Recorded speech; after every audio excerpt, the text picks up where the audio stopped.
mi tse chi le mi sem pa ki bu shu cha ja mo la cha ru chu tu le le shu yam ga wi lu chi theng ge sho mi tse chi le mi sem pa ki bu shu cha ja mo la cha ru chu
All right. Well, thank you everybody for that warm introduction. Kuzuzangpola.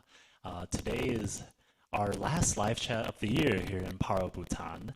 Before we get started, I want to introduce myself. My name is Derek Kanhi Kim. I am a U.S. copyright attorney, as well as an external expert for the World Intellectual Property Organization, which is the United Nations specialized agency dedicated to making sure intellectual property rights are guaranteed throughout the world. It's my great privilege today to be anchoring today's live chat here in Paro, Bhutan. And before we get started, I want to take a moment to thank our sponsors, first and foremost, the Bhutan Ministry of Media, Creative Industries, and Intellectual Property, the Korean Ministry of Culture, Sports, and Tourism, and of course, the World Intellectual Property Organization. And as I mentioned today is actually our last live chat of the calendar year. We have been all throughout Asia Pacific this year. We've been in Korea, the Philippines, the Maldives, Thailand, Malaysia, and we've been going around with one very simple message, and that is copyright is more than just legal theory.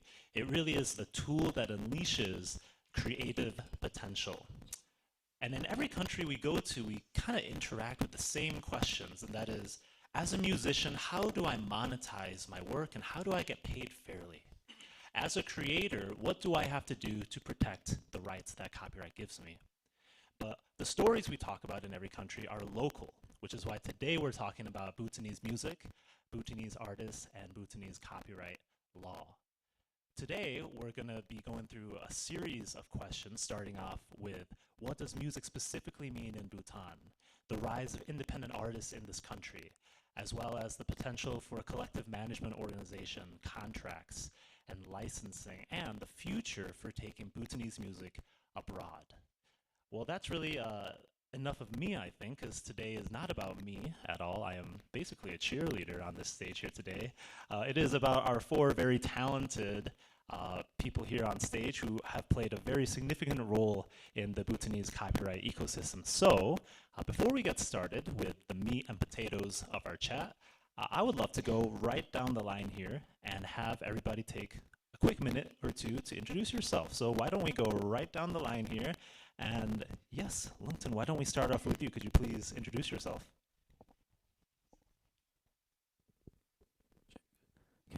Thank you so much, Derek, and thank you so much to all the organizers for having me. My name is Lungten Wangchuk, and I go by the stage name the Lungten, and I'm a singer, songwriter, and music producer. I studied music engineering from University of South Wales in the United Kingdom. I'm a 27 years old from the eastern part of Bhutan, and I'm based in Thimphu right now. Thank you so much, Lungten. Yes, we can clap for him.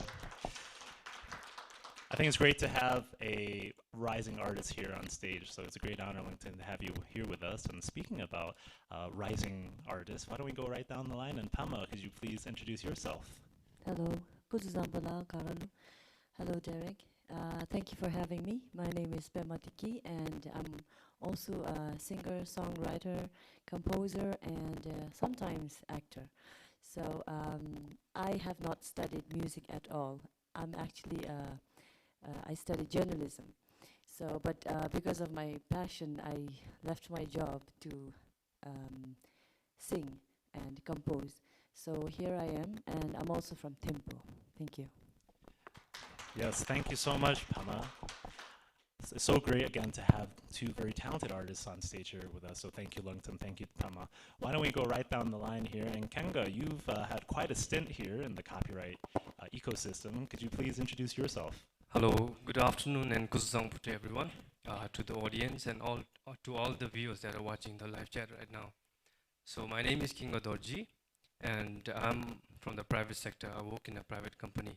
But before that, I worked as a senior intellectual property officer in the Ministry of Industry, Commerce and Employment under the Department of Media, Creative Industry and Intellectual Property. So while I was working as an intellectual property officer, my main role and responsibility was to support the promotion and development of the creative industry and also administering the copyright regime in the country. And while working in the department, I also had the opportunity and privilege to work with the creators from all the sectors. So I guess I'm here today to share my knowledge and experience as a former copyright and creative industry professional. So I'd like to thank Waipo, and I also like to thank Domse for giving. Yes, thank you so much, Kinga. We're definitely looking to hear from his experience before and also in the private sector now as well. And last but certainly not least, I like to call him the father of Bhutanese copyright, in my opinion. Tempa, could you please take a second and introduce yourself? Hello and Kuzampo from Paro, Bhutan to everyone on site and those who are joining us online. First of all, I would like to thank WIPO and Ministry of Culture, Tourism and Sports of Korea for hosting live music from Bhutan. Among many other member countries, I think we feel fortunate to be part of this host to share live chat from our country. And I would also like to take this opportunity to thank WIPO for all the technical assistance in the form of projects, programs, and legislative review and assistance that you have provided us, including the capacity building of the intellectual property officers so far. Because of WIPO, our office has shaped up its IP ecosystem. May not be at par with developing country, but with most of the the emerging economies. And with this, I am Tempa Sri. I've been working for relatively very long time in the field of industrial property, mainly in the patent design and trademark registration, legislative sort of implementation, and other related programs, projects such as TICS, branding, and so on. And with the office, restructuring of our intellectual property department by inclusion of craft, media, and other relevant sectors, the office has expanded. And the copyright division has been expanded as Copyright and Creative Industry Promotion Division. So this year I have been assigned as the chief of the CCIPD, we call it in short. That's why I'm fairly new, father. It's just 1 year ago I joined this division. And our works actually involve mainly promotion of creative industry in Bhutan, including the legislation on copyright. Thank you. Well, thank you to the new father and everyone else here on the panel. I think it's really cool to have a great diverse group here, not only artists, but professionals as well. So thank you all so much for being here. And with that, we will now move on to our first of 5 topics, and our first topic being music in Bhutan, the land of the Thunder Dragon. Well, I think that anytime you go to a new country and you want to learn about its culture, you don't start off with its laws, you should start off with its music, which is the place where a lot of times cultural interaction happens the most. So I'm very curious specifically in Bhutan, what is the role that music plays? So I think this would be a really good question to actually ask some of our artists here. Lungten, why don't we start off with you? What role does music specifically play in Bhutan, would you say? So in Bhutan, traditionally, music has been a collective phenomenon. So the 2 traditional genres in Bhutan, Bedra and Jungra. So if we think about it, we don't know who wrote them. We know some of the songwriters for them, but we don't know. Because it is owned by everybody in Bhutan. So mainly in Bhutan, music is a reason for people to come together, sing together, dance together, and offer it to people who are on higher seats, offer it to the gods and all the higher beings that we deeply believe in. So I think in Bhutan, traditionally music has been a collective thing for people to come together, because in Bhutan we believe that togetherness is what brings us happiness. So that's how I think music has emerged. But over the course of years, it has changed now, and new genres are coming up, and new artists are coming up, new ideas, and there are Western influences now. But traditionally, that's, I think, what music is all about in Bhutan. Yes, I hear that music has that collective bringing together effect, right? I was at the National Day a few days ago, and there was a lot of music. So I can definitely see how music is a huge part of bringing the culture together here. So thank you, Lungten. I think I'm going to go right down to Pema. Pema, I want to ask you a very similar question about the role that music plays here in Bhutan, but maybe also talk about how does music in Bhutan express its culture and its identity as well? So, as my friend said, it's mostly for togetherness. But also, I would like to add here that it's music has always been very close to the Bhutanese people. It was for pleasure mostly, not to earn from it. It was never taken in that way. But now, in the last maybe 15 years, now we have been exposed to the international platforms, or we are still learning about how we can earn money from music. So that's the biggest change here. But otherwise, it's very close to our hearts. It's mostly and always taken as a pleasure. Yeah, so there's definitely been change. There's been some outside influence, but it sounds like the core is still there, right? So thank you so much, Pema. Kenga, I want to move on to you because you said before moving on to the private sector, you worked in the copyright industry yourself. How would you say the consumption of music has changed in Bhutan over maybe the past 10 or 15 years, whether it's streaming platforms, live venues? How would you say the consumption of music has changed? All right, Derek, thank you for the question. But before I answer the question directly, I would like to also add on to the previous question about the importance of music to our culture, to the country.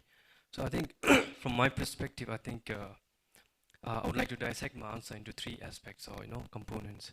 I think culturally, music has always been part and parcel of our culture. It has been an expression of our culture and identity. Bhutanese music, it is unique and distinct to we Bhutanese, us Bhutanese. So I feel that music plays an important role in preservation and the promotion of culture. And from an economic point of view, I think music, the music industry, it has shown, and it has the potential to contribute significantly to the economy, like in terms of export revenue generation. I think the export of music is like any other export of goods and services. I think the only difference is that the export of music doesn't have to be packaged in a box, or it doesn't have to be transported on a jumbo truck or lorry, or it doesn't have to be put in a container or flown in a cargo flight. I think all the transactions, like be it export of music or the financial transactions, can happen digitally now. And also from an economic point of view, I think music, the music industry, it has the potential to create employment opportunities also. And I think we have two good examples here in Pema and Lungten. They are professional artists, professional singers. They've been in this field for many years, and I think they are able to stand on their own feet, make a living out of music. So this is the power of music, creating employment opportunities. And I'm sure there must be a lot of economic benefits. And the third aspect is the social aspect. I think Pema and Longten also mentioned. I strongly believe that music is a strong, it has the power to connect people. It's like a social glue that brings people together, of all ages, regardless of the age, background, nationalities, and so forth. I think a case in point, a good example would be during social gatherings, especially in Bhutan, like birthday parties or wedding parties or a promotion party. Music is a big part of all these parties or ceremonies, a part and parcel of all these social gatherings. I think without music, I can't imagine. Can you imagine a ceremony without a party without music? It's going to look very boring, dull, and mundane. So music brings that. It adds the energy. It gives energy. It gives it adds color, it brings lives to people's life. So I think socially, music plays an important role in the social well-being of the society, and on an individual level also. I think it helps in individual well-being, like mental health also. I think I read an article where now I think even in the health sector, in the operation theaters, the doctors use music to calm people's mind, right?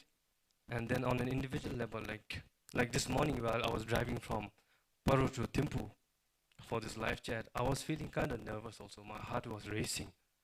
So I put on the music, it helped me to calm down, feel a little confident, to ease my nervousness. So this is the power of music. And what was the question? No, you answered the question very well. So I think we can end right there. Thank you. Thank you so much, Kinga, for your contribution there.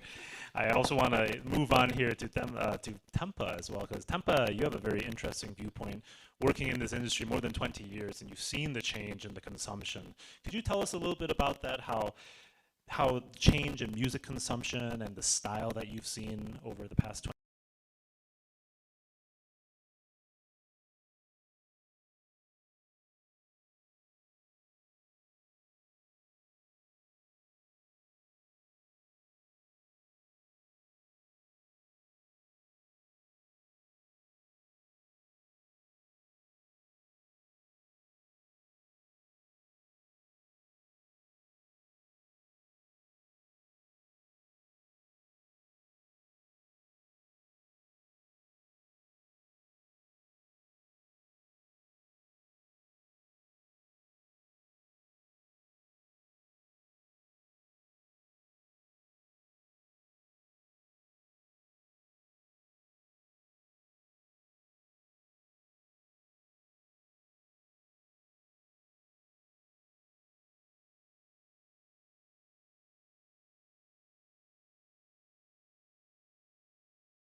And the CDs, DVDs, they reach only within the territory of Bhutan.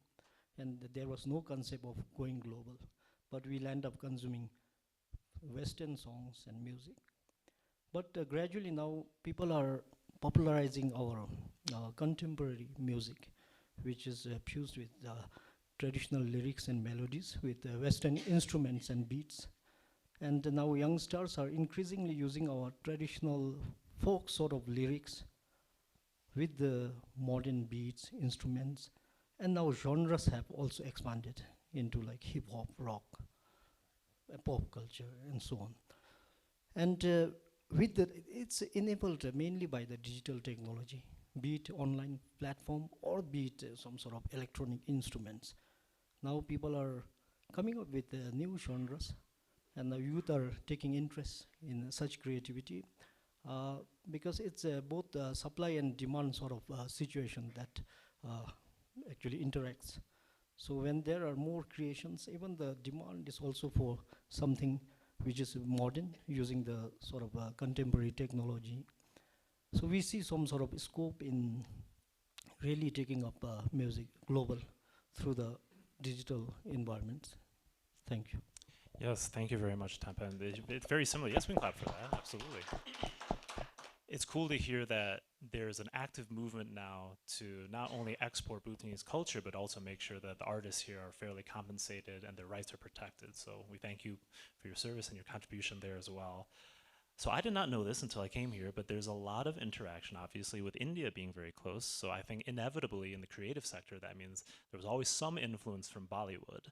But as a country's culture becomes more famous, I think you see locals start to listen to local voices, right? People who look like them, people who speak the same language as them. So I'd be curious, Pema, I want to ask you, you as an artist yourself, how has the style of Bhutanese music changed kind of throughout your career? Thank you. So all the Bhutanese being very near, I mean, our country is near to India, and we have our parents, our grandparents, everybody grew up listening to Hindi songs, like very old Hindi songs. And our, of course, some of our grandparents also listened to Shungdra and Bidra. But later on, there was another genre, that was a new genre, which is called Riksar, and that was a big influence from the Bollywood side. So it has a lot of influence there, but I think what the youth now or our generation is trying to do is we are trying to fusion the traditional songs with the pop genre and making it our own. So that's going on right now. It's still happening. Okay, very cool. So it sounds like a modernization of the Bhutanese music, would you say? At like a few years back, it was there was a very strong influence of Bollywood, but now things have changed, and things are still changing, and we are being very careful with our traditional songs and our genre, and trying to mix that, even the trying to use our traditional instruments with our modern. If our tunes are a little bit modern, we make sure to use our traditional instruments to save the culture or tradition. Yeah. Yes, it's very cool to hear that there is an active movement to maintain the culture as we try to modernize. So thank you so much for that. Lungten, I want to ask you also a similar question, because you said you've been a music engineer and you've studied music a little bit. In your career, what have been the new styles that have emerged, or the new styles that have influenced modern Bhutanese artists, would you say? In my career, okay.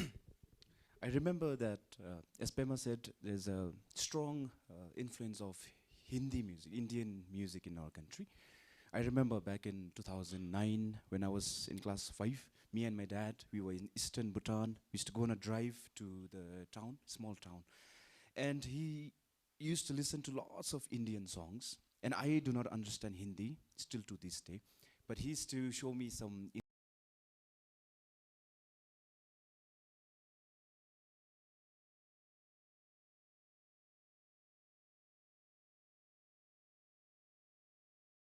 extent of influence of Bollywood music on us. So throughout my career, I have listened to all kinds of songs when I was starting out, and listening to English songs was a privilege that only the kids and people living in western part of the country had. So they had access to cassettes, internet came from the west, so they listened to English songs. And some of them used to leak out to the eastern parts of the country, so I listened to a few of them.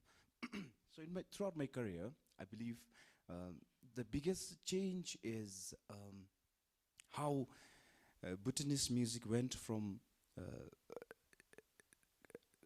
let's say, films.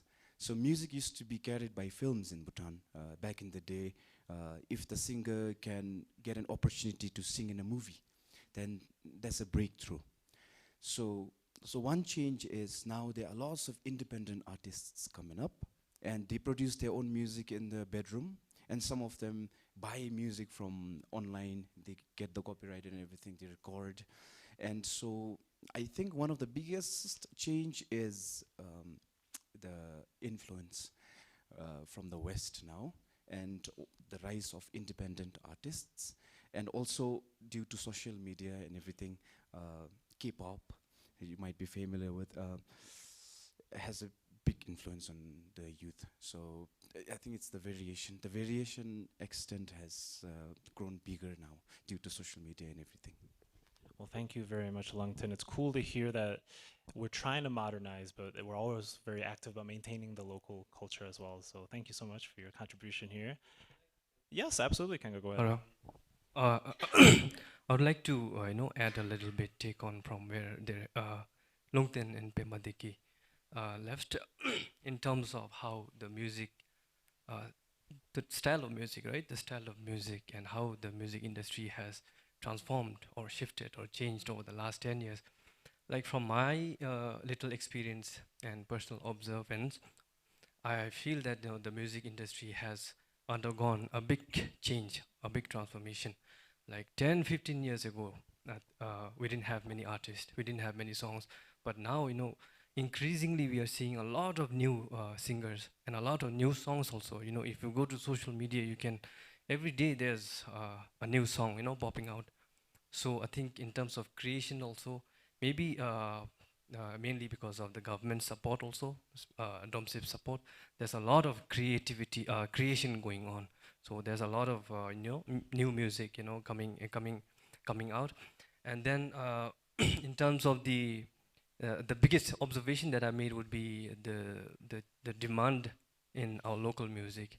I think it has shifted now, the preference of music. I think in the past, maybe 10 or 15 years ago, it would be considered, from my experience, from my friend circle and family circle, it would be considered to sing a Bhutanese song. It would be considered uncool to sing a Bhutanese song or listen to a Bhutanese song.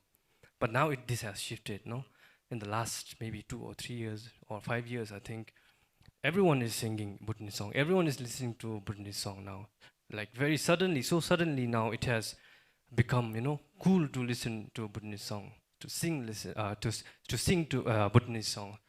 So which is very cool, right? In a way. Yes, absolutely. I think I can really emphasize with that as a first generation Korean American. When I was growing up, no one knew where Korea was, and now everything is Korean.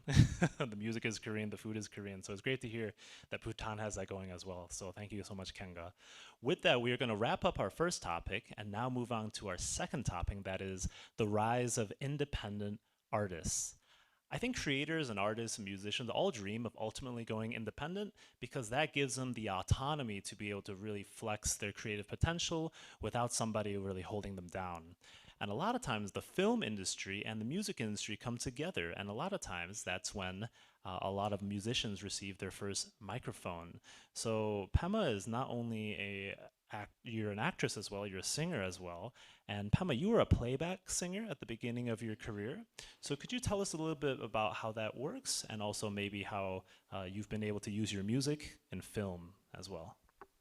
So yes, I have been a playback singer for a few years. I mean, I still sing if the song is like, if I like the song.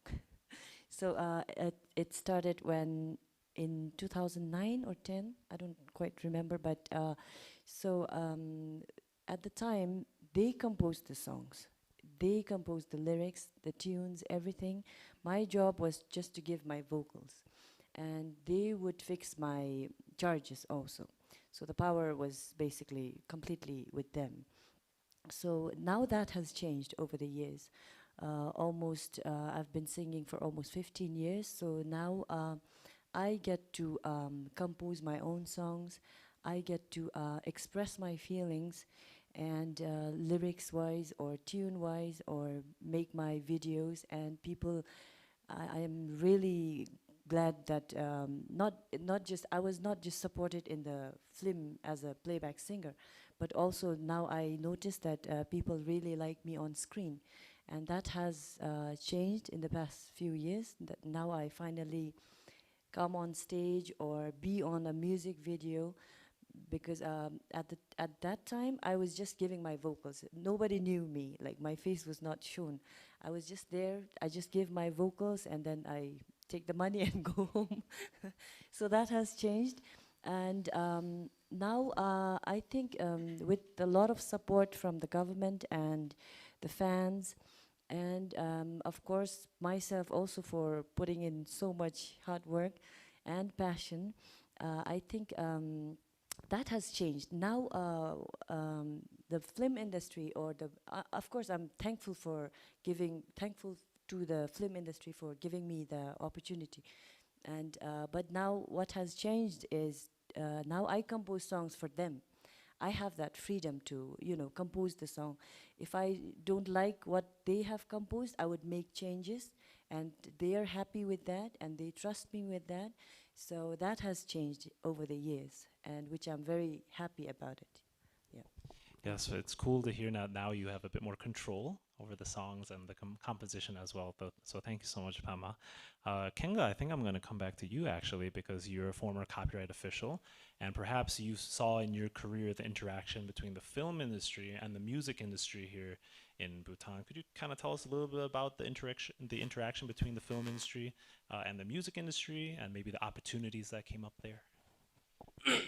Well, I think drawing the connection between the film industry and the music industry, I think for musicians in the country, now things have changed, definitely. But in the past, I think the only marketplace in terms of business model, the only marketplace where musicians could, sing and then sell their work was only in the films, right?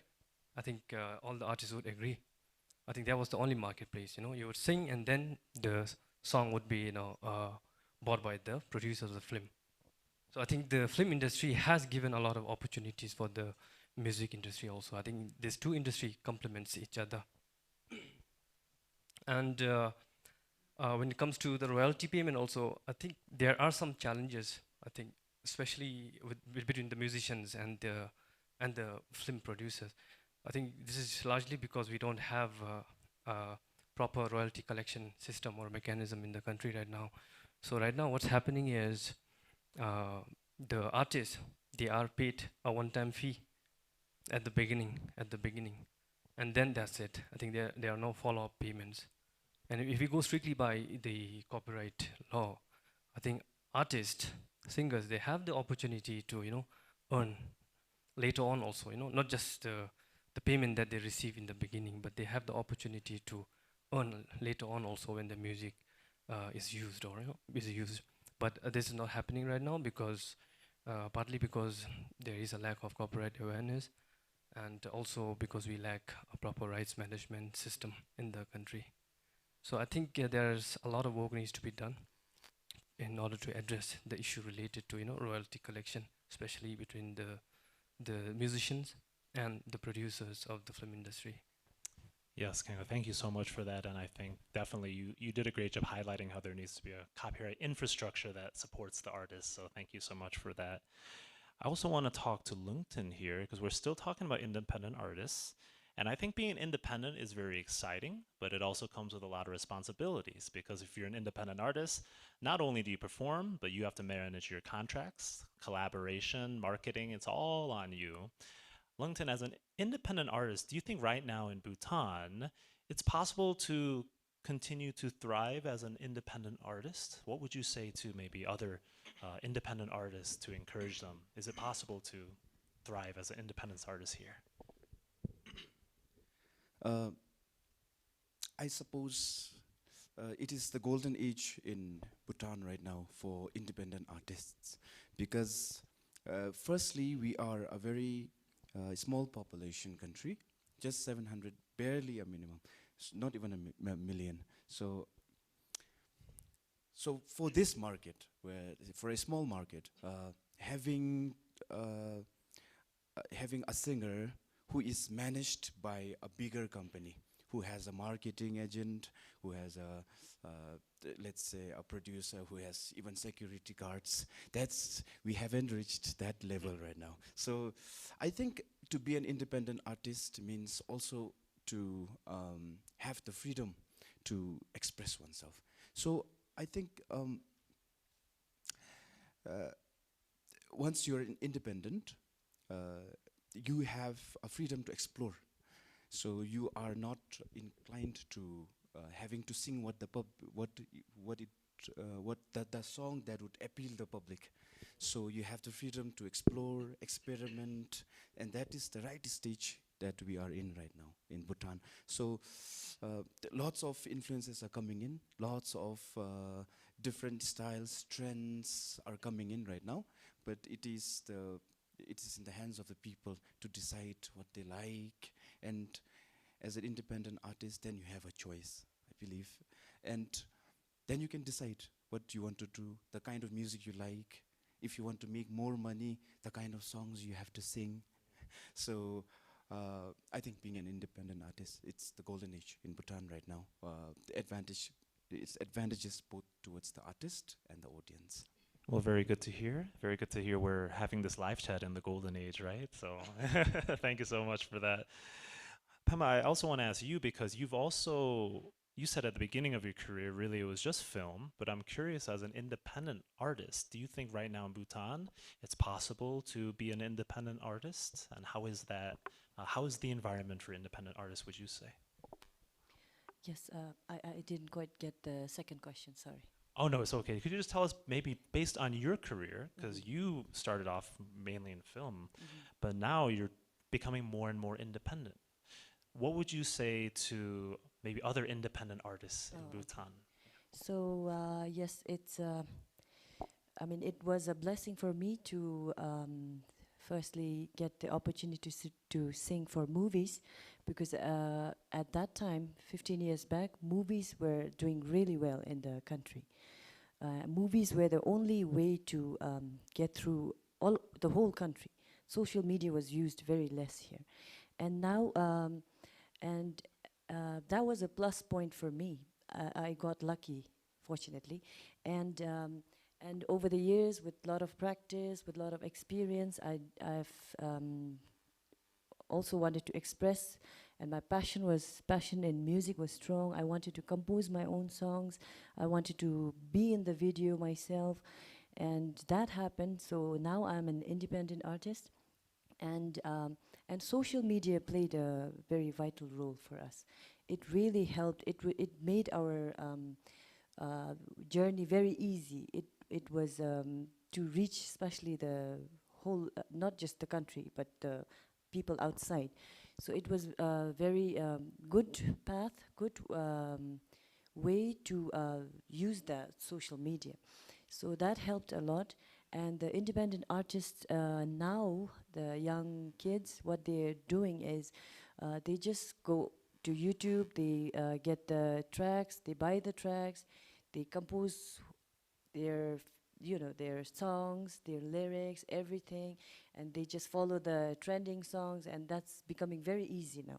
So the only advice I could give is not lose the culture or our tradition, not go too much west or too, like keep it, like know that that is Bhutanese song, even if you try to fusion it.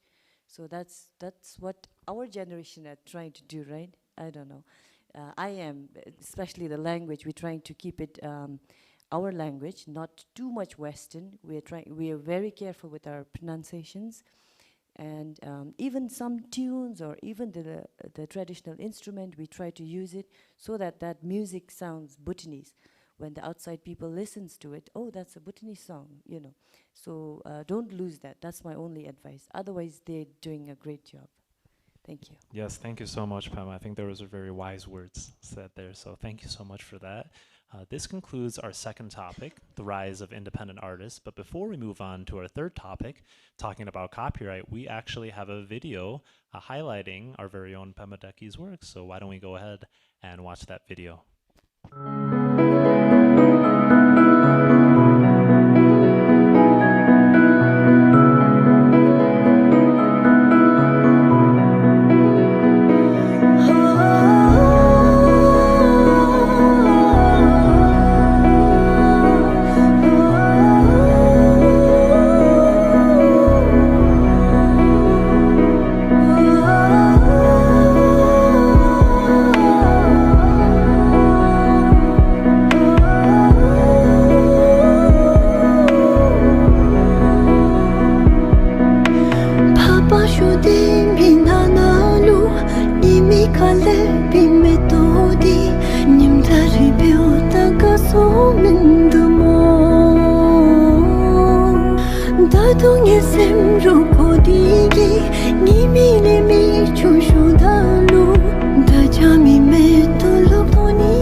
Okay, excellent. Well, that's a very well done video. Pema, very shortly, could you just tell us a little bit about the video? I see that you performed in many different countries. Yes, that was my photographer. He did the video. I didn't have time. I was celebrating the National Day in Bhutan. So he did all the clippings and everything. That was like my, I had to keep it short. Otherwise, it was an hour long or so. But yeah, so those were the places. It was in and around Bhutan, and some places were outside Bhutan. That was in USA and Australia and India, and yeah, that was, I kept it short. Well, very cool. We're definitely looking forward to hearing more from your experience there. So thank you so much for that video. We are now moving on to our third of 5 topics, and that is copyright, from a relatively new concept to growing awareness. So Bhutan has a 2001 Copyright Act, which in internet years is really a different universe when you think about 2001. But the core is the same, just as any other copyright act throughout the world, and that's very simple. If you create something, you have a right in the creative work. So I think no one better to explain this copyright than Mr. Tempo over here. Tempo, can you tell us, what does the Copyright Act cover, and what does it mean specifically maybe for songwriters and performers? Thank you, Derek.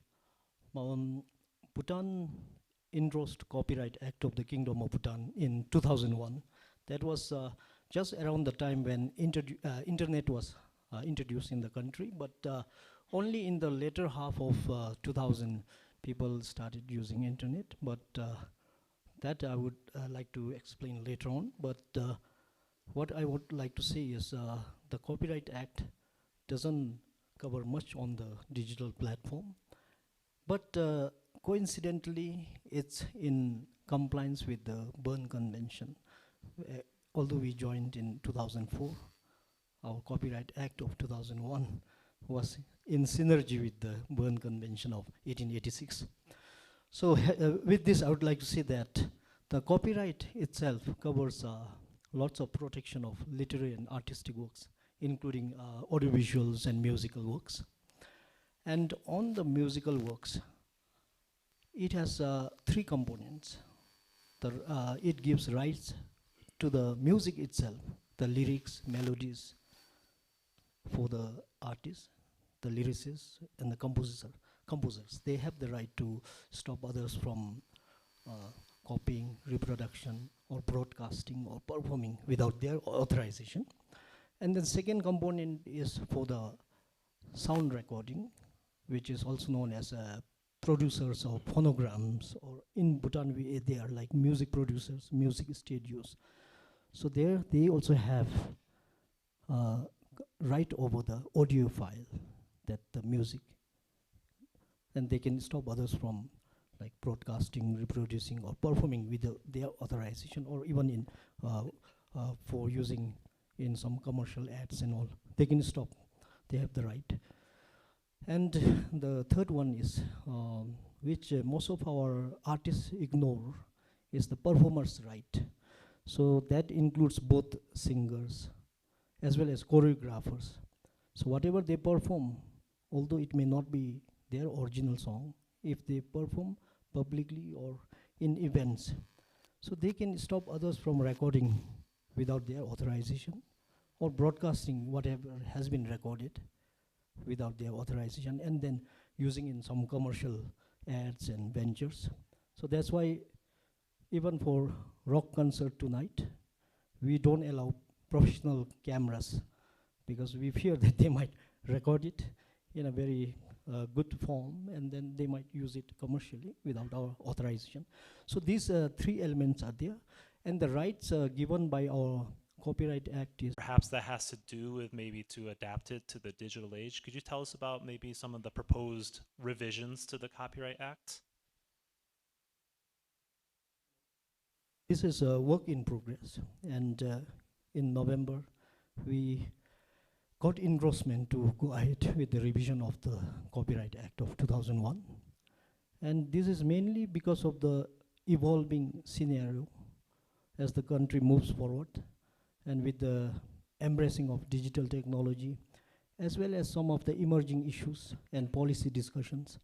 We not only want to focus on the new areas of copyright, but also refine some of the existing uh, bottlenecks or constraints that we have.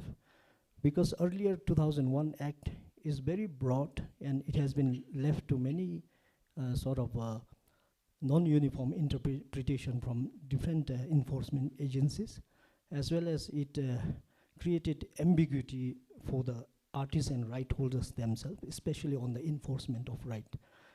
And it did not have any prescriptive or some sort of guideline for the artists on the royalty and contractual agreements with the producers. So although copyright, we understand, is a bundle of rights, because even for one music there could be lots of right holders, the composer, the performers, and even the recording, studios. So we need to now, firstly we will refine more on the performance right. We want to make it little prescriptive and guide the artists. So in the reform that will be there. And even contractual agreements, we need to make it mandatory among different parties in the copyright. And beyond that, we need to refine the existing provisions on enforcement of copyright and other related rights of broadcasting, performance, and other phonogram again. So we need to refine them and be little prescriptive to help them, at least in the initial stage. And now new areas would be mainly on two sides, two areas. One is incorporation of digital environment, digital rights management, then curbing of online piracy. Now we have many platforms like YouTube, TikTok, even Spotify. So we want to promote now artists to actually leverage those platforms and then market their products. So we want to formalize that, and then technological protection measures, right management information, and so on, which are from other WIPO treaties. We want to integrate all those and make it relevant not only nationally but internationally. And on the other aspect would be CMO. Although we have existing provision, it's not really clear. It's mentioning that ministry has the authority to maybe create or establish one or two organizations to work on behalf of the artists to collect royalties. But we want to make it a little elaborative and empower our office to create CMO on behalf of artists. So these are the elements that would be there in the revision. Yeah. Some of the many elements. Yes, very comprehensive indeed. So thank you so much, Tempa, for talking about the 2001 Copyright Act. Before talking to some of our artists, I also want to maybe ask Kenga, because Kenga, you've also worked in the Copyright Office yourself. We hear Department has been working on the revision of the Act for quite some time. Department has been working on the revision of the Act for quite some time. And I think rightly so, because there has been so many changes and development in the copyright space over the last 10-20 years, especially digital advancement. And so happens that digital technology outpaces the change in the amendment of the laws. So it's high time now the Copyright Act is reviewed and revised so that it is responsive to all the changes that are happening, and also to strengthen the protection system for the artists and the other creators as well. And I think when I was in the department, while I was there in the department, I was also involved in the revision of the Act, in revising the draft.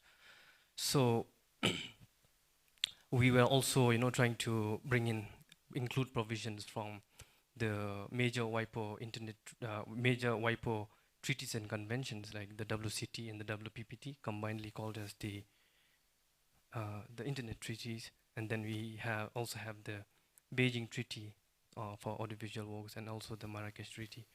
So from my personal opinion, I think it's very important the government realizes the importance of joining such kind of international treaties and conventions to strengthen the copyright regime in the country. By joining these treaties, like especially the WCT and the WPPT, this is going to strengthen the protection for the artists, especially in the digital space, and also like with not. I think the Beijing audiovisual may not be directly related to today's topic, but I think this is also very important. The audiovisual treaty, I think, is going to give the actors in the audiovisual works more protection, more security. Right now, if you look at the act, I think the protection is mostly for the producers of the audiovisual work, or in some countries it's also given to the directors. But I think if you join the Beijing Audiovisual Treaty, it's gonna give more leverage and strength to the actors, and also the Marrakesh Treaty is a very important treaty. It has a very noble cause and social cause. I think joining the Marrakesh Treaty would enable the disabled people, especially the print disabled people, to have access to legal, to have access to copyright, published copyright works legally. So I think that this is a work in progress. The department is working, and I think all the provisions, all these important provisions, are being included in the draft, in the amendment bill. Thank you very much. Yes, thank you very much, Kenga. And I thought you brought up a very good point, and that is a lot of people think copyright because we're dealing with entertainment and artists. It's very exciting, and it is exciting in some sense, but honestly, copyright is a very technical field, and that a lot of times contributes to the general public and even artists not being aware of what copyright really is. And it really affects the general awareness of copyright in general. I want to ask this question to our artists. Lungten, I think I'm going to start off with you. What would you say is the general perception of copyright among Bhutanese artists, the general awareness? Copyright is a fairly new idea in Bhutan, relatively. So, there's this thing in Bhutan called Thadam Sile Jute. So basically, it's just talking about cause and effect. So if you have something, I won't steal that because I know that one day, one of my things is going to be stolen or something bad is going to happen to me. That's how we have always believed in things. But not when it comes to songs and copyrights. So there is a paradox. And we had a mindset, if you can get it for free, don't pay. So movies, music, we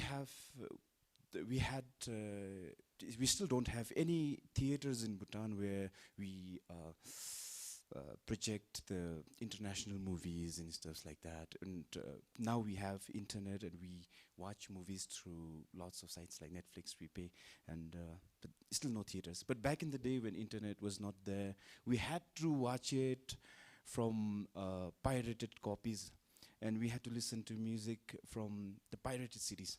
So there's a very honest take from us. Now the internet is coming up, and most of the Bhutanese people, they are exposed to Western countries. Like a significant number of people, Bhutanese people, are in Australia, and now they are more respectful towards the copyright.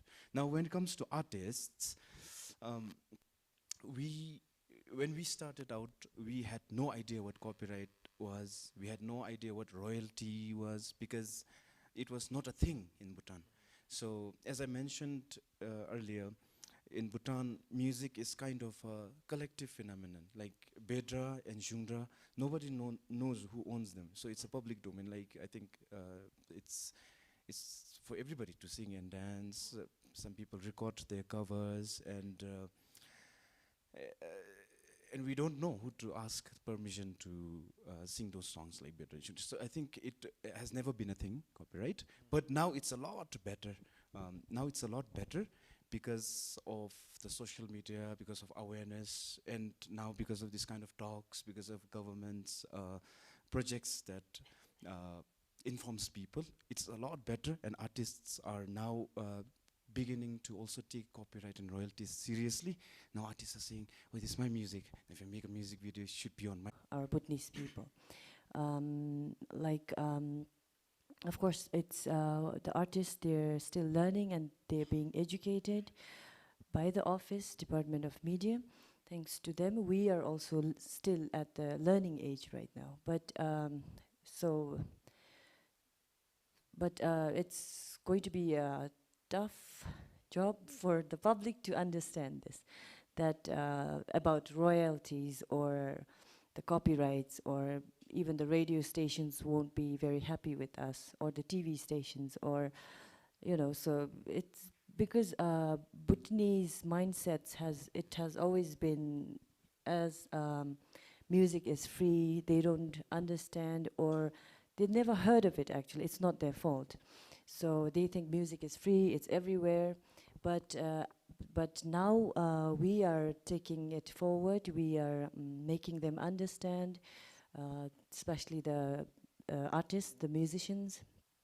We are trying to, even if we go live or on TikTok or Facebook or Instagram, we try to tell people indirectly to understand them. I mean, make them understand. So, but we have a long way to go for the public to understand this, that we deserve some royalties, or that copyright, it belongs to the artist. So they need to really keep their minds open and be kind to us and make this easy for us.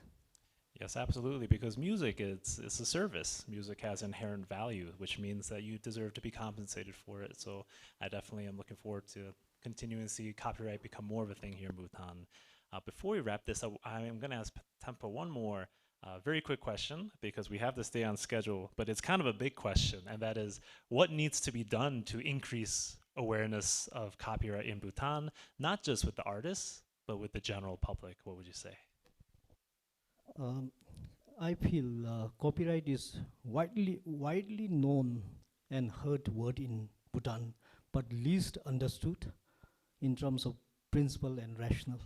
So copyright is like even in child's mouth, because they hear like songs like copyright and all. So they reproduce. But in terms of understanding, even our artists, they're really confused. So that's why we need to look at from different angles. We need to look at our roots now, because people value creativity in Bhutan, but they are confused about when it comes to paying. Now, in my experience, when I was younger, we wanted to consume Hollywood, films, or not the songs, but songs we get free from many sources. But Hollywood films, there was no internet, there was no OTTs. So what we do is we'll end up buying the pirated ones, as Lungten mentioned. It's not because we wanted to buy that, because of lack of accessibility. Now, even when they bring the original copies, then it costs same as those people pay in the US. Now compare the per capita of Bhutan and US. So because of accessibility, lack of accessibility, as well as a lack of, unaffordability situation, people land up, pirating, and it has become a norm. Now when we talk about especially musicians or the music artists, there could be around now at the most 300 people who are well established. Now compare with the general population, they become like 0.1 or 1%, let's say. So 99% of the consumers, they think this is not their business. It's to do with the music producer, it's not our business. So why should they care? They have other things to.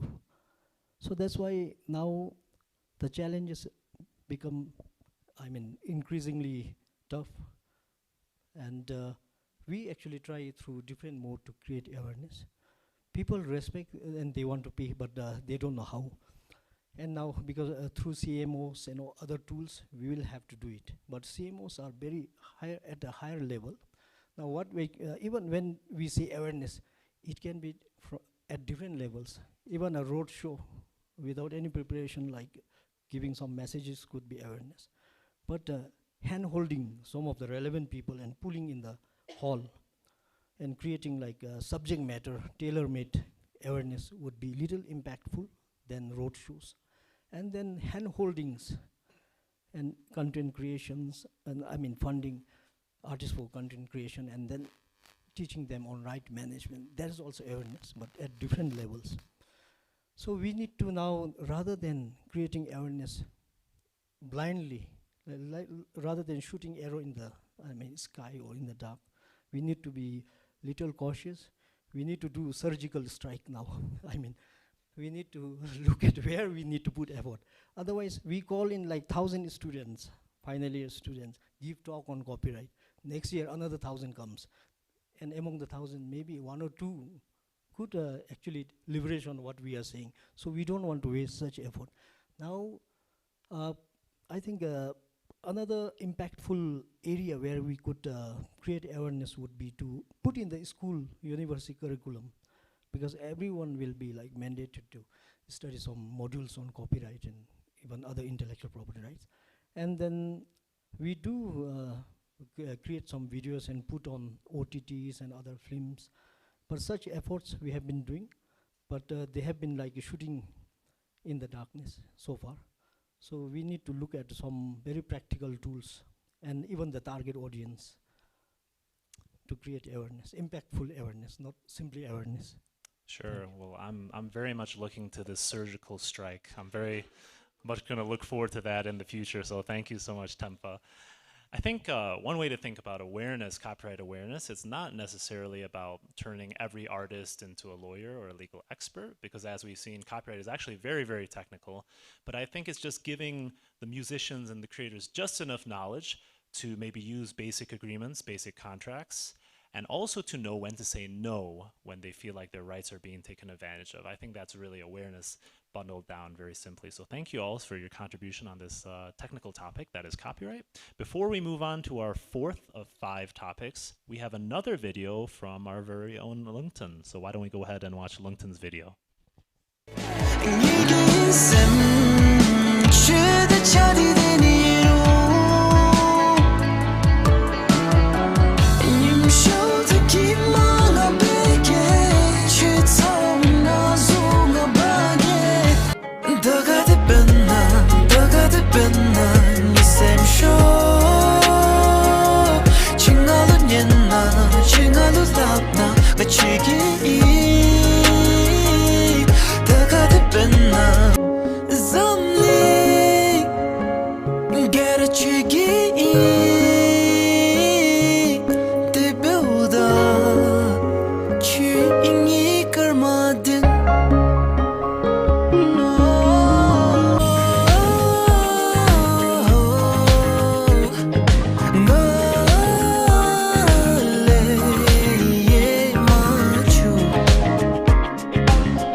Very, very cool.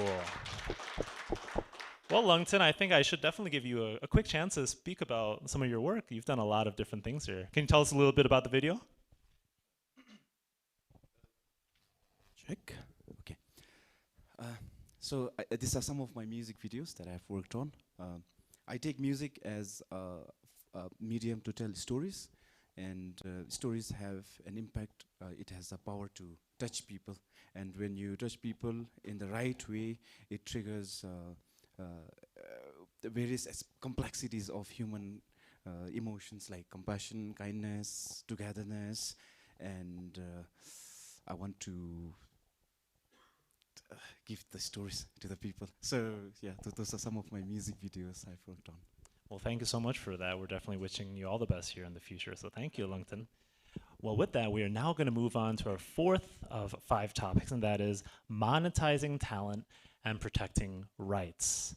So today in Bhutan, we're specifically talking about copyright with music. So with music comes a lot of songs, and a lot of people don't realize, but there's so much that goes into a song. A song itself is a bundle of many rights of the musician.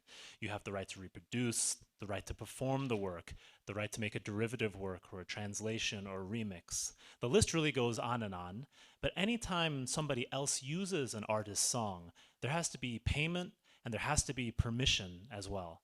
We might think that music is free to enjoy, but we also have to remember that artists have spent a lot of time and really poured their heart and soul into their creative work, which really means that they deserve to be compensated and recognized for that creative work itself. So we're going to talk a little about this bundle that is copyright. Why don't we start off with Pema? Pema, do you think when artists in Bhutan work with songs, do you think they understand that a song is a bundle of rights, would you say? Um, we are still learning on that about monetizing, about using our social media uh, to use it not just to promote our videos but to monetize it, like especially YouTube. That's been helping a lot of us. Many of the artists now they have been verified and they are monetizing, they're earning from there, and that's helping a lot for the artist. And what was Just the bundle, I guess. So, like we said, it's a bundle of rights. So, do you think that artists understand that, you Yes. know, when you have a song, you have the right But to reproduce yeah. the song, the right to synchronize it. Do you think that general awareness is there with the artists? I mean, that's still a very long way to go, I feel, because there are other platforms where the moment the artists release their songs on YouTube or Spotify, it's already on some other platforms, and people start downloading it, they start sharing it, and we're losing a lot of earnings from that kind of websites. So now we are being very careful. We do not post in such websites, especially SoundCloud, if that's okay to mention. SoundCloud has really, it did not help our artists, especially Bhutanese artists. I don't know about others, but Spotify has been helping us earn, and even YouTube. Like I said, SoundCloud has the people. It was so easy for people to download our songs, even the latest songs. They could get it in few seconds. So now the Bhutanese artists, we are focusing on Spotify and YouTube. So yeah. So even the public, they're like the whenever our music is out, they're like searching in SoundCloud, but it's never there now. So we are trying our best. Yeah. Yeah, we just got to keep trying. And I thought you brought a very good point about when a song actually goes on a streaming platform, there are rights that are going back and forth. So that's a very important part right there. So thank you so much, Pema. Kenga, I want to ask you a question specifically about licensing. Licensing is just a very fancy word for permission. Licensing just means this is my song, but I'm going to let you use it under certain conditions. Kenga, from your experience at the Copyright Office, do you think that artists in Bhutan understand licensing their music? Well, I think talking about licensing, it takes us back to the topic of awareness again. So from my, opinion, from my observations, working at the department for the past 10 years, I've worked with so many creators, artists. I think in terms of awareness amongst the creators, artists also, it varies the level of awareness of copyright. We have some artists who are completely new to the concept of copyright. Then we have some artists with a moderate understanding and knowledge about copyright. Then we have some artists who are well advanced, like very conversant with their rights about they know their copyright, they know their rights. So much so that I think these people, they can also create awareness or provide talks to the public about the importance of copyright and the rights. So I think in terms of the understanding of the rights amongst the artists, it differs from artist to artist. So I think for the artists who are well versed or who understand the rights, I think they have an advantage while sitting down with the other party, and signing the contract licensing. And for those without any understanding or knowledge about copyright, the bundle of rights, I think they are left at the mercy of the other party. The other party would draw the contract in favor of them. So I think it depends. But in general, I think licensing is a new concept. I think it's a new concept. I'm sure there must be a contract that's being signed between the parties, but I'm not sure whether the people who are signing the contract, whether they are aware of the terms and conditions that are available or that are laid down in the contract.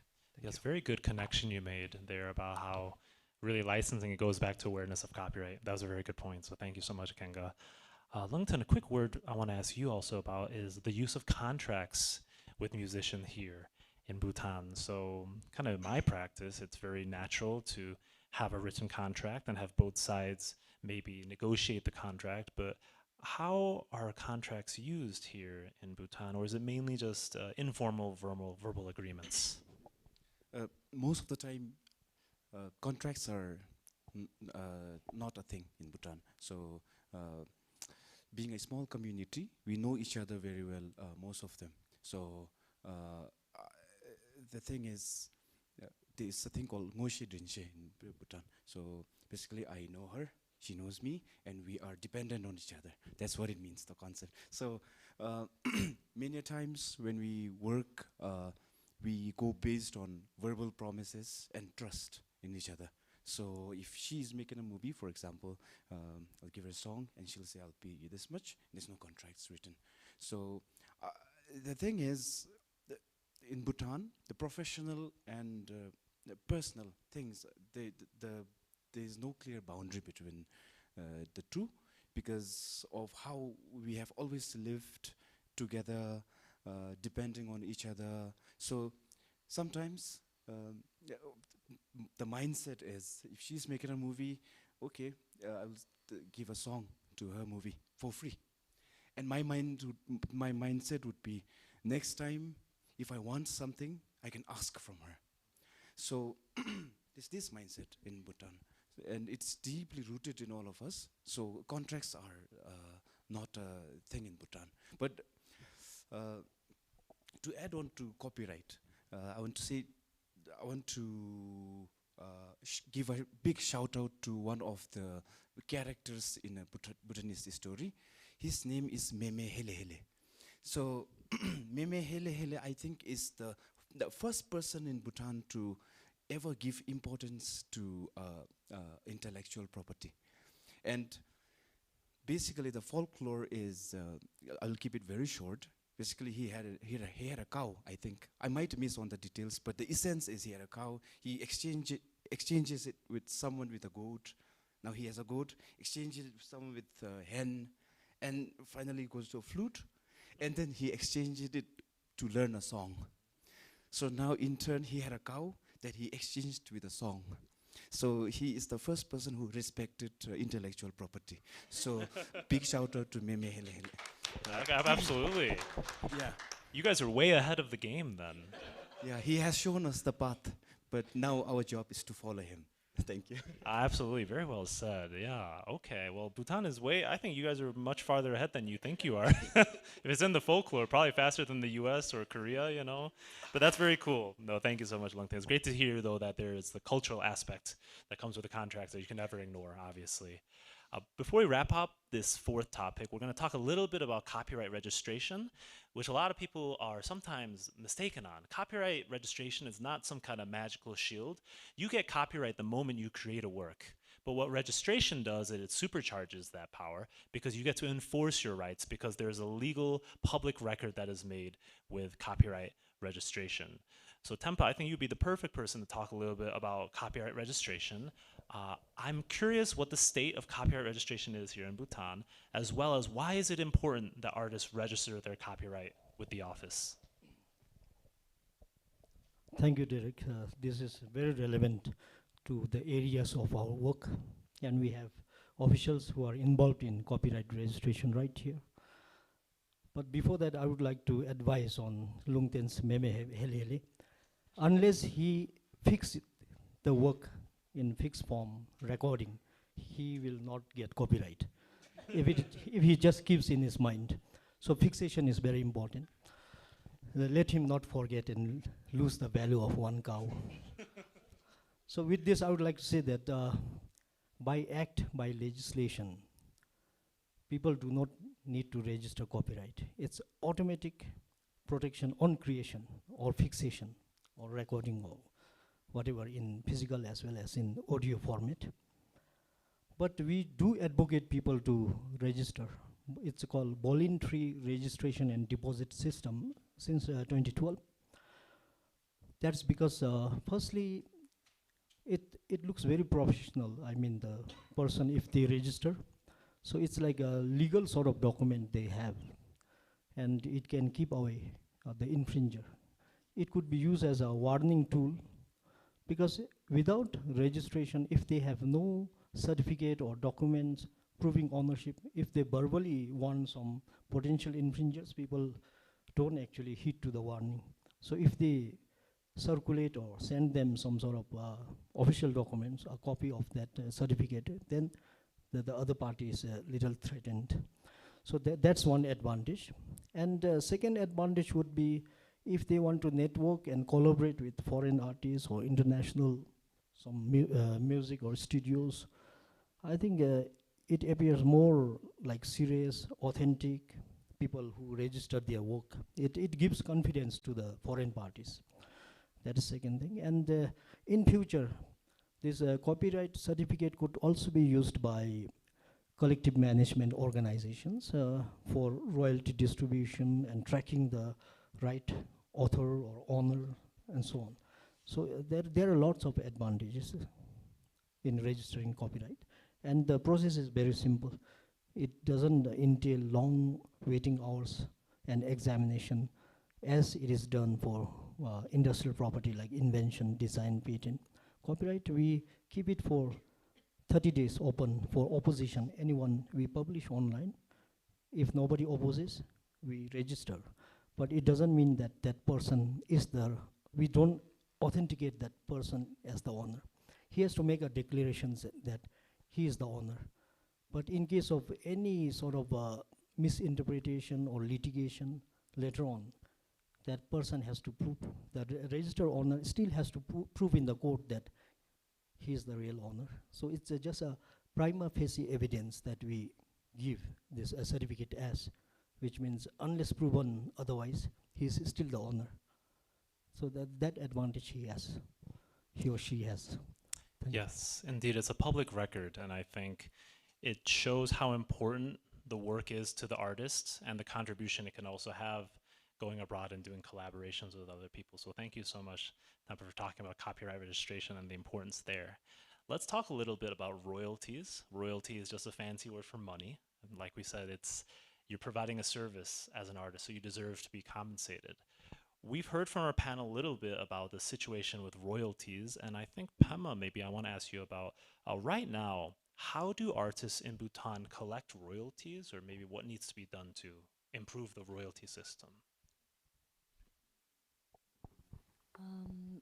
Right now, the earlier I mentioned especially YouTube and Spotify. That's the only platforms they earn from. And singing for a movie, or I don't think they get any royalties. I'm not very sure of that, because like LinkedIn said, there's no contract signing, or it's based on trust. So the composer is, or the singer is given some amount, and I think that's it. After that, the whole right is the producer or the director. So it seems like a very informal agreement right Yes, now. It's just, exactly. we rely on each other, right? So we Mhm. just kind of help each other out. So Kenga, could I ask maybe you the same question about royalties All right. here in Bhutan? So what's the situation like, and what do you think needs to be done to improve the All right. royalty system? Okay, I'll try to put myself in the singer's shoe, artist's shoe. I think in terms of royalty payment offline, I think right now, as I mentioned earlier, the singers are paid, at the beginning, a one-time fee, and that's it. After that, there's no follow-up payments. And as per copyright law, I think if you can understand your rights, then the artists, they have that, they can, they are eligible for afterwards. They can also get payments for, for the use of their music. But I think this is not happening right now. And in terms of the online royalty payment, I think with the advent of digital technology, and especially streaming platforms like YouTube, Spotify, TikTok, I think the artists have capitalized on this social media platforms. I think most of the artists now, they have a channel on these platforms, and they've been able to monetize their channels. So by monetizing the channels, I think they are receiving and getting some revenue from this streaming platforms. But personally, I feel that it's not exactly royalty, the money that you're getting from your YouTube channel or your Spotify channel or the TikTok channels. I think the revenue that you're earning from this platform is a fraction of what you could have earned if we had a proper collective management society or a royalty collecting society. Because if we had a proper collecting system or a mechanism like a CMO in the country, all these streaming platforms, they have to go through that CMO. And I think in terms of the share of the revenue also, it will be bigger and greater for the artists. Thank you. Yes, a very great transition here to talking about a CMO. So thank you so much, Kenga. Before we start talking about CMO, I think it's a good idea to explain a little bit about what a collective management organization is, a CMO. I like to think of it as simply an intermediary between your creators and anyone who uses the music in any sort of platform. This is not just digitally, but I tell people that if you have brick and mortar shops in your country that play music, there's always going to be a need for the CMO.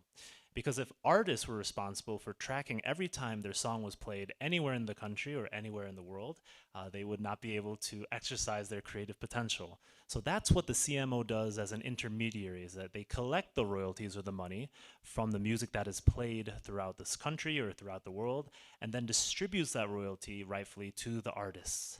Tampa, I think you'd be the great person to talk about a CMO, because there's talks about creating a CMO here in Bhutan. What do you think that would do for artists here?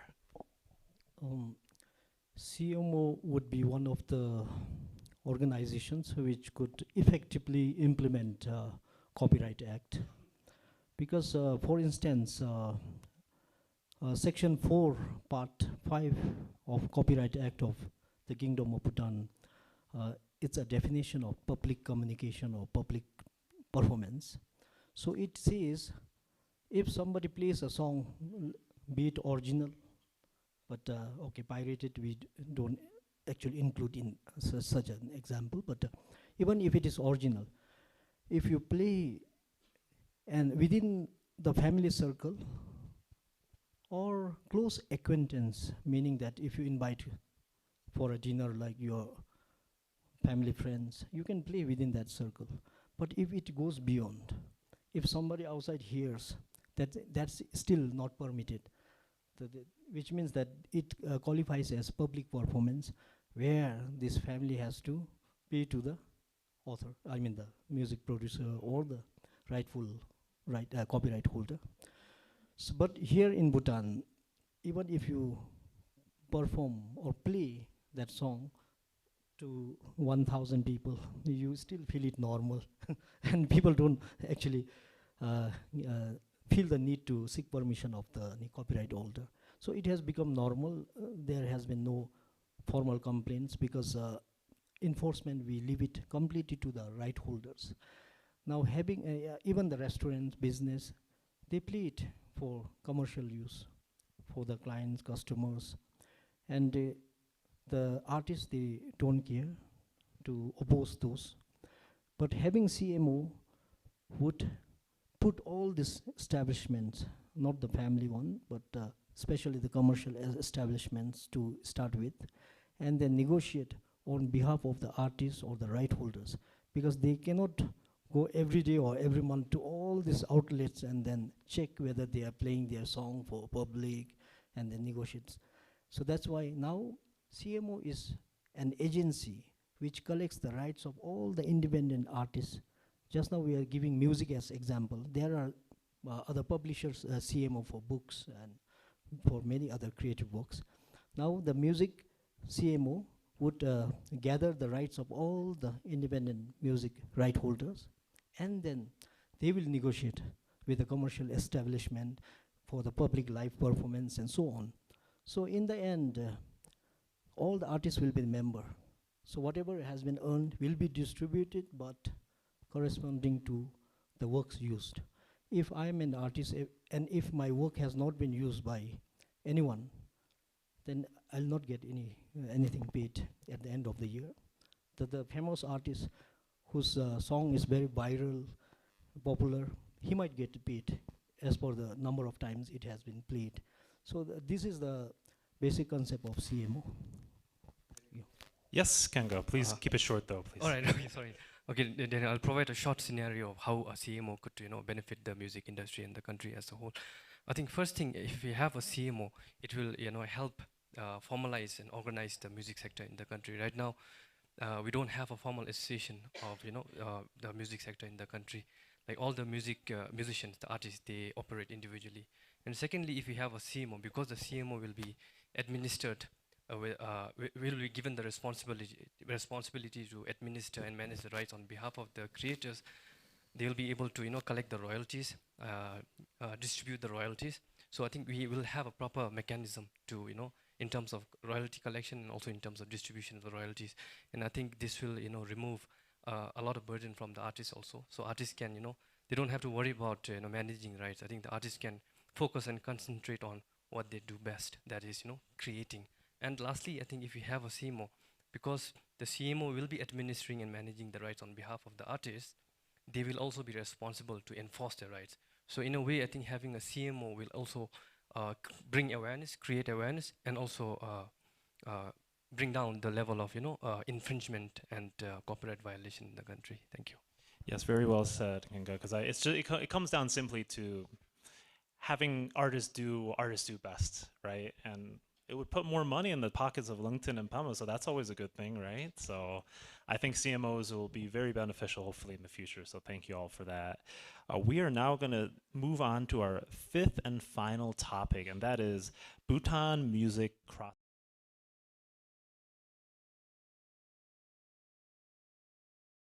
Be very, very cool to see Bhutan, a relatively small country, if it could punch above its weight and really become Asia Pacific's next cultural powerhouse because of the charm and the culture here.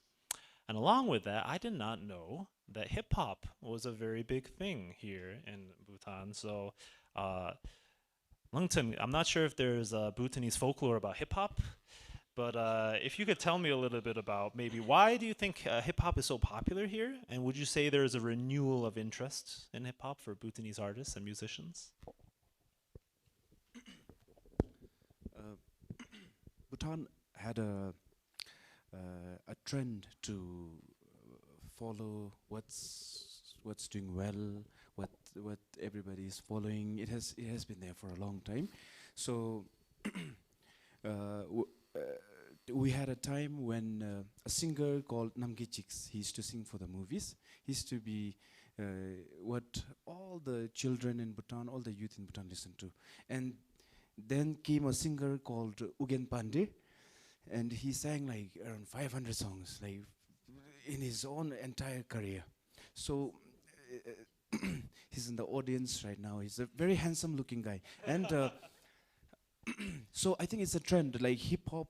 Coming back to hip hop, it's something that's trending right now. So I'm pretty sure that honestly, the children, the youth are not well informed about the background of hip hop, the style of hip hop, the purpose of hip hop, and everything.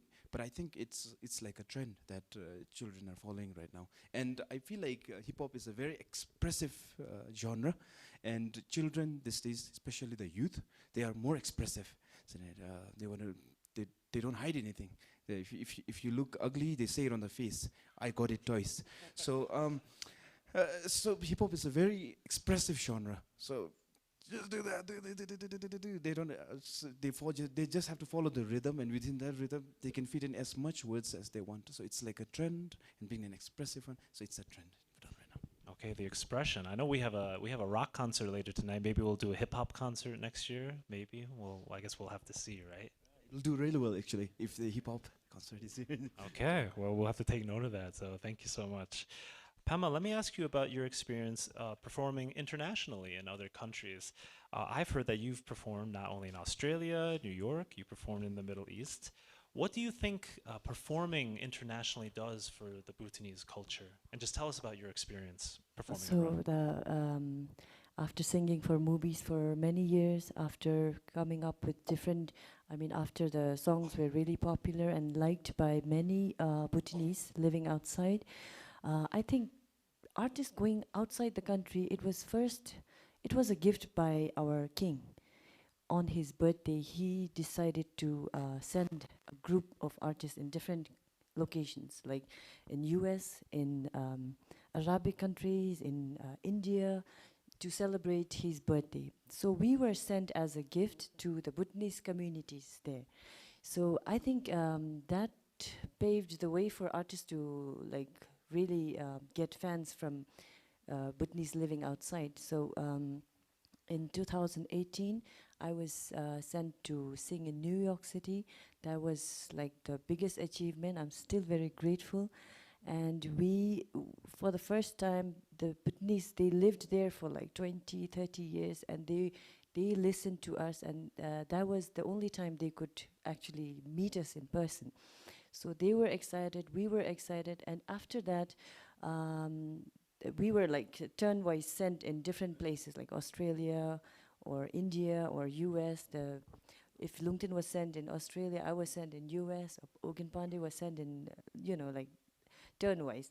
So that happened, but after a while, we got so much support from our community that they started inviting us there. They paid us, they hosted us, and which was a big breakthrough for all the artists. And now even the young artists, the uprising, the new composers, the new singers, now they are traveling outside, like you were talking about hip hop. They were now the hip hop singers are going outside. We don't usually sing hip hop, right? So I think now the trend has changed, the music has changed. Now the kids are going outside, performing very well, earning very well. So I think it's all thanks to His Majesty for opening doors.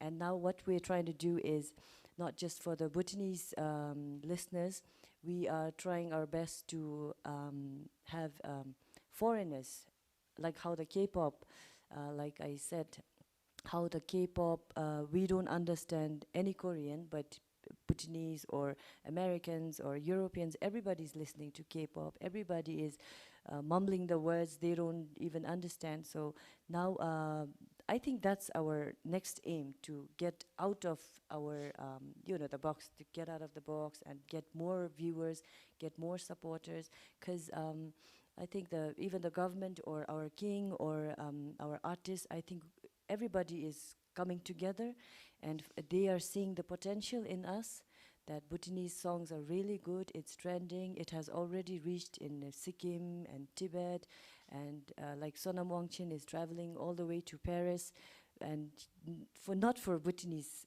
community, but for Tibetans. And somehow they click or they listen to our songs.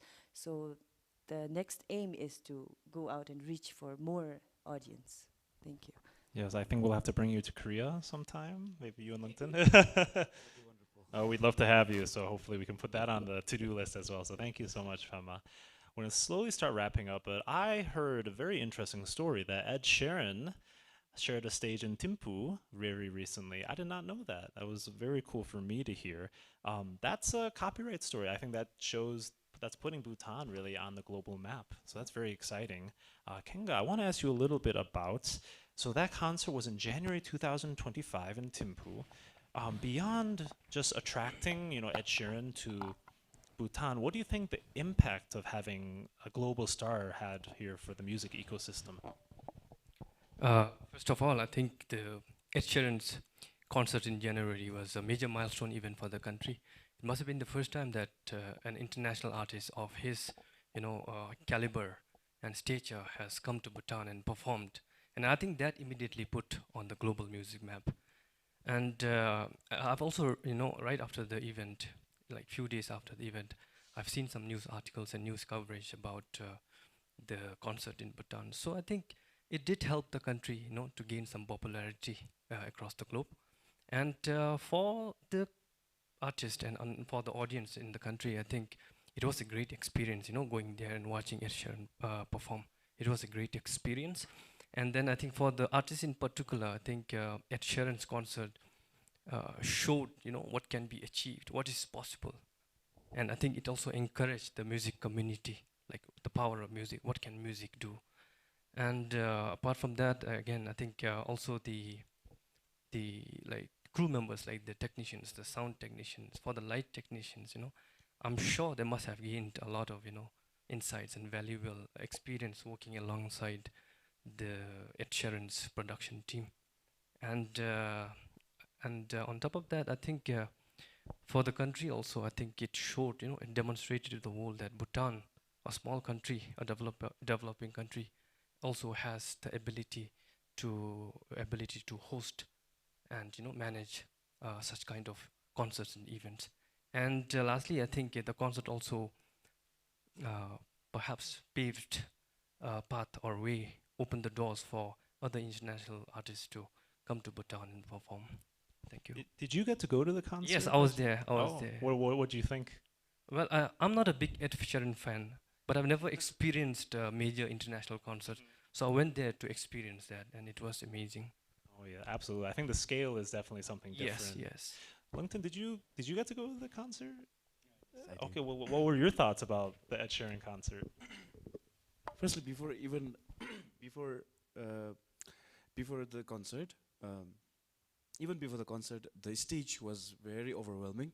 It's I think it's the first time that Bhutan has seen such a grand setup of a stage for an A-star Western artist. So the performance from artist point of view, for example, everybody is well aware that Ed Sheeran coming here has publicized Bhutan and opened the doors for other artists to come in and stuff like that. But as an artist myself, I think he has inspired us, as Kinga said, to the kind of level that a musician can reach if you work hard and if you are very focused on your work.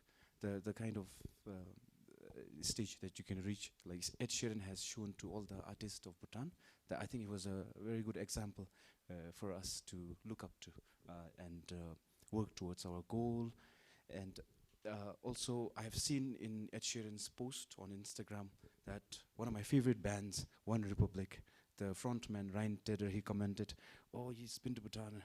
I think I should go to Bhutan." So it was also exciting for because I love the band One Republic, and them commenting, it has opened the doors for Bhutan to other artists. Absolutely, we've set the standard. I think we have Ed Sheeran coming here. We have WIPO coming here. Who's next, right? We're going to keep increasing the bar, I think. So that's very exciting.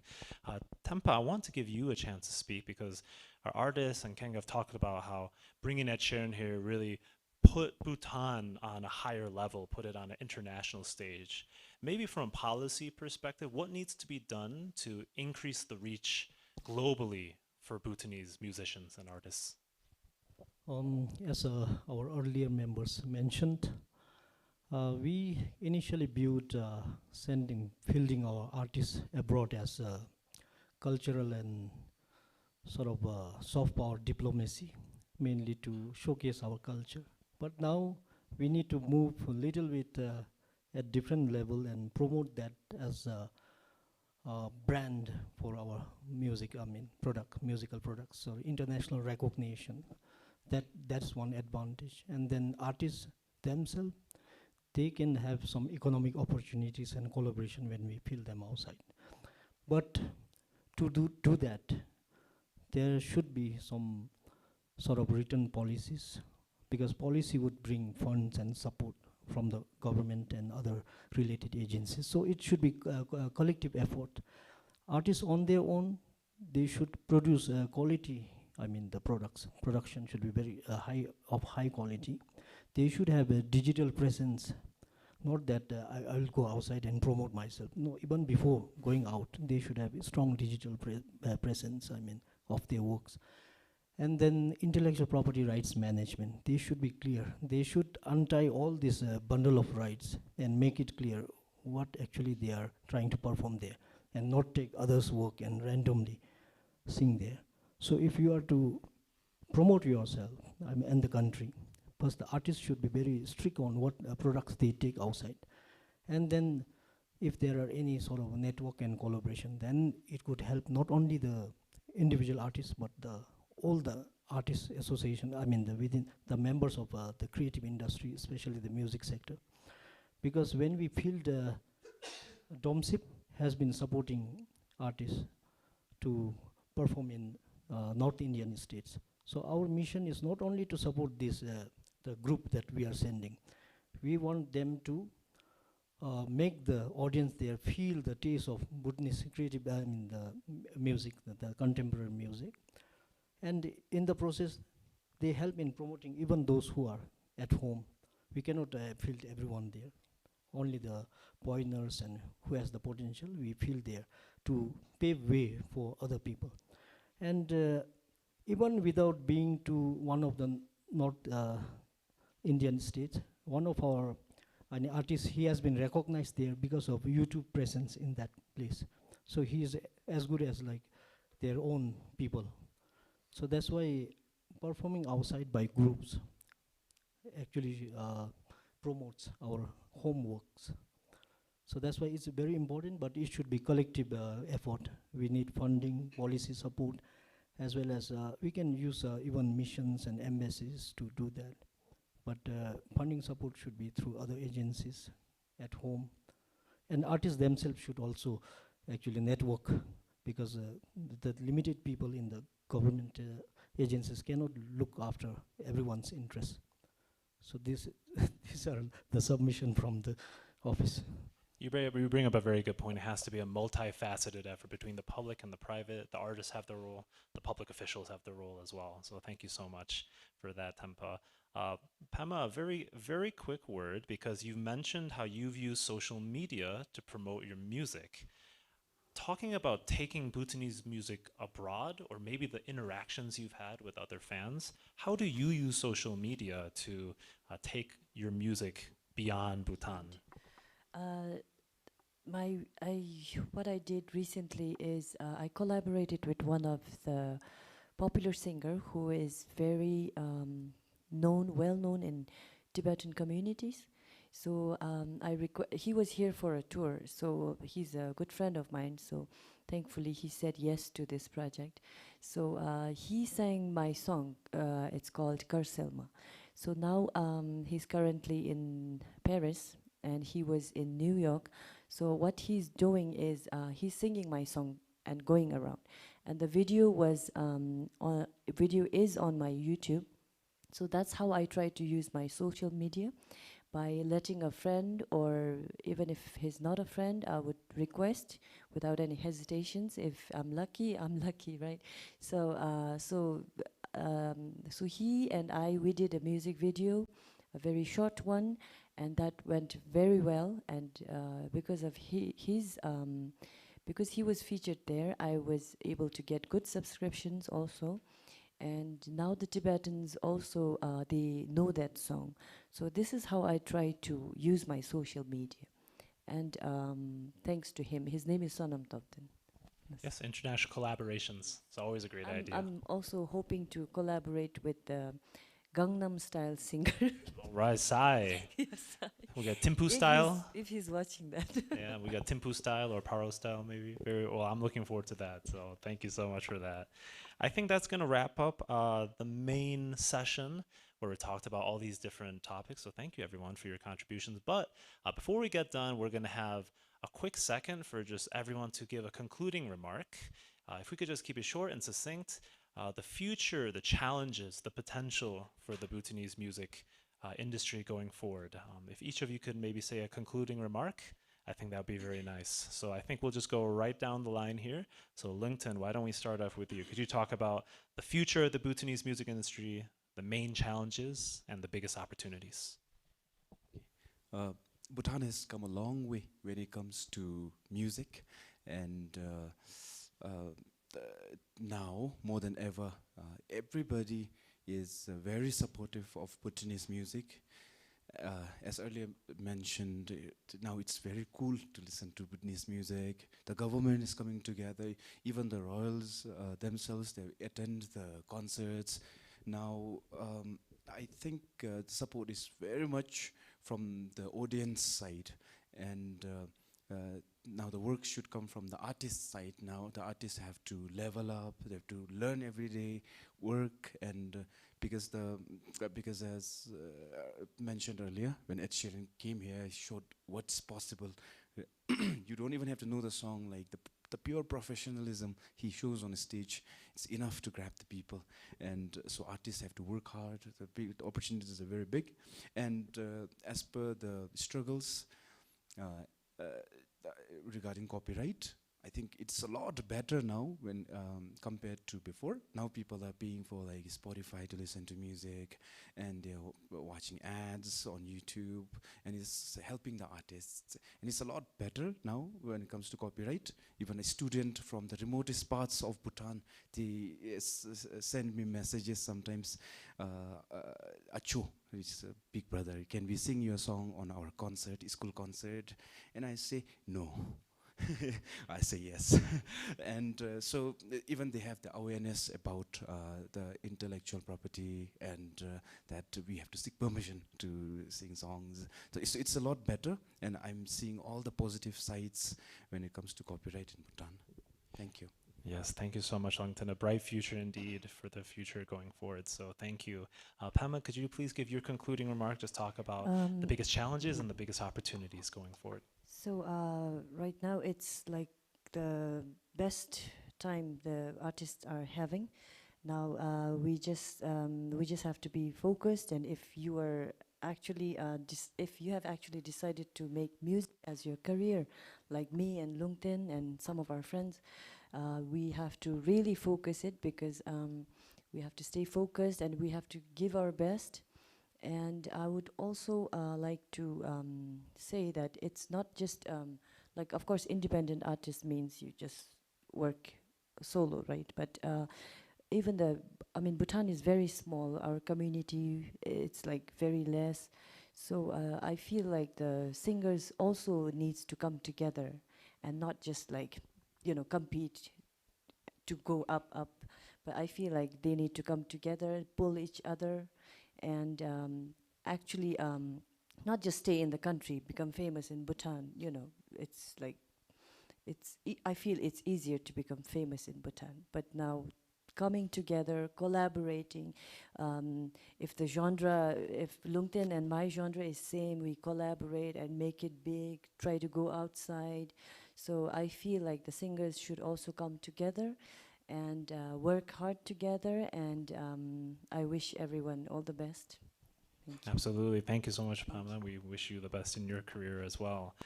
Kenga, we're going to move on to you for your concluding remarks. Could you tell us a little bit about the biggest challenges and the biggest opportunities you see for the music industry? All right, Derek, thank you. I think for the creative sector and the music industry to develop, progress, and grow, I think there are three important things: creation, CPP, creation, promotion, and protection. I think creation is happening. The DOMSIP has been the biggest support system. I think the government should facilitate creativity. The government should facilitate, people to experiment. They should allow people to, imagine and, not only restrict themselves to what is already there. I think they should be innovative, like in terms of creating a music also. Like I know that there are, hurdles and challenges, especially conflicts with, tradition and culture. The government should, come up with sound. For that, I think the government should come up with sound policy measures that will, encourage creativity, allow experimentation, innovation, but at the same time ensuring that culture is not, misrepresented, misinterpreted, and also, culture is not deteriorated.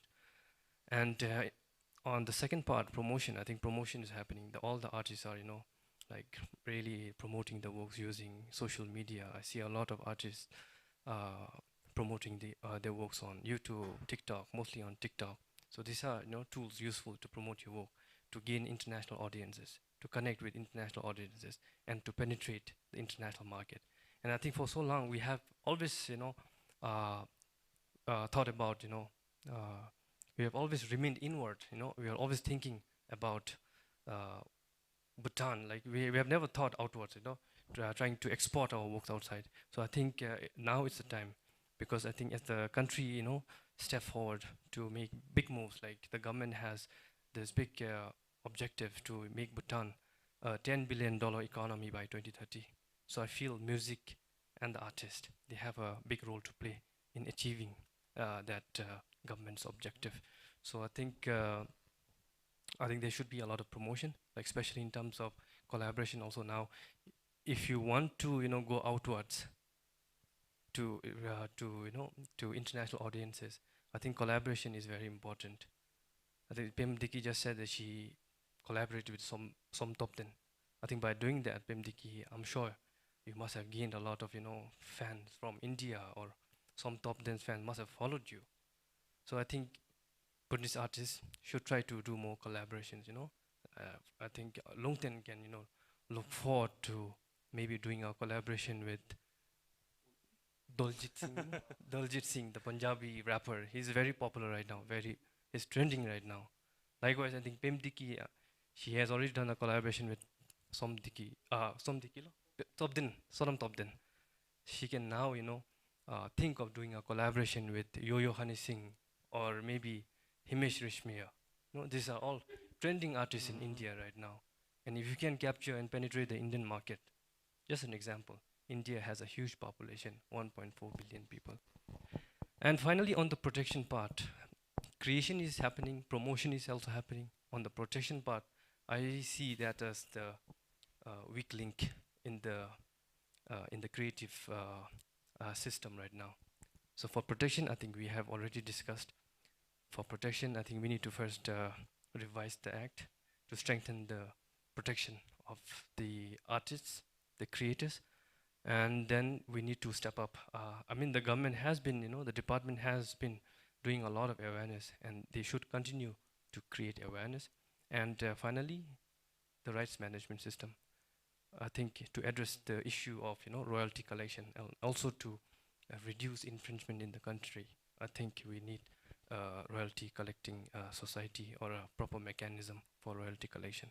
And I think if we have these three, then I see a bright future for the creative industry.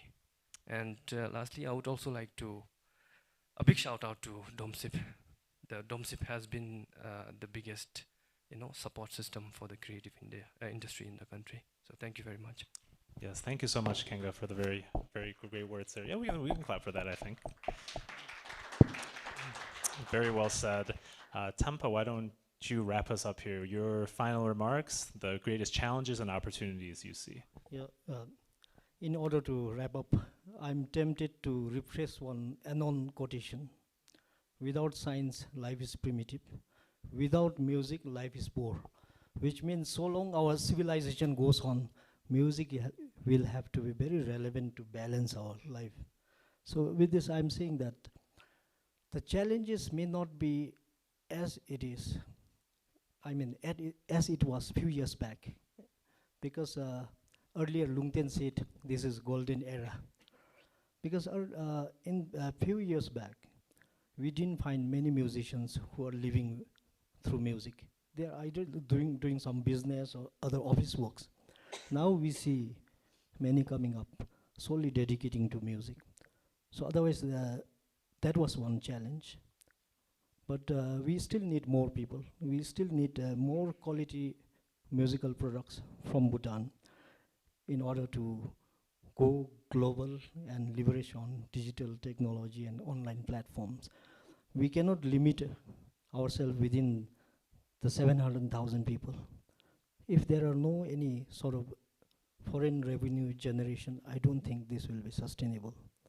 So we really need to make it as a creative products, because everything is in line right now. We are going to revise the legislation to take into consideration and enable and support artists in the digital environment.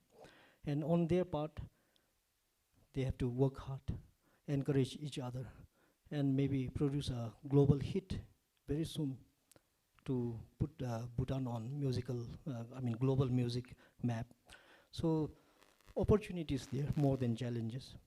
And on governance part, we will do everything, like establishing CMO or revising the act to accommodate all the ongoing issues. So with this, I see only a bright future for our music industry. Thank you. Thank you so much, Tempa, and thank you to everybody. Yes. Thank you, everybody, for your contribution. We will unfortunately not have time for question and answer, but I'm sure people can come up later and say hello and ask any questions if needed. We want to give a special thank you once again to the Department of Media, Creative Industries, and Intellectual Property here in Bhutan for being wonderful hosts, as this is our last live chat of the calendar year.